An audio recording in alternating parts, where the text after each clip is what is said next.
কিছুমান মানুহ এনেকুৱা আছে যি নিজৰ ঘৰৰ ফালে চকু নিদিয়ে, কিন্তু ওচৰৰ ঘৰত এনেকুৱাকৈ চকু দিয়ে যেন সিহঁতে টকা ভৰি চিচি কেমেৰাহে লুকাই থৈছে।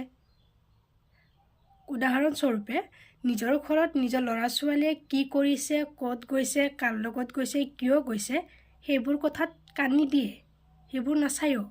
কিন্তু ওচৰৰ ঘৰৰ ছোৱালীটোৱে ক'ত গৈছে, কাৰ লগত গৈছে, কিয় ইমান ৰাতি হ'ল, কিয় বিয়া নোহোৱাকৈ ঘৰতে বহি আছে, এইবোৰ কথাত বেছিকৈ মন দিয়ে।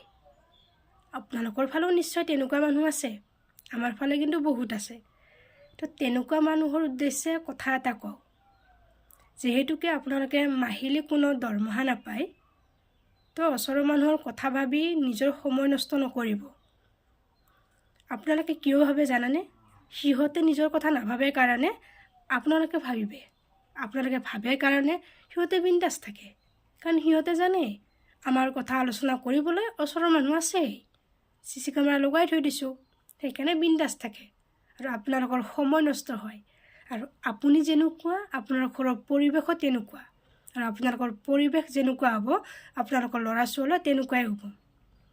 কথাটো হয়নে নহয়?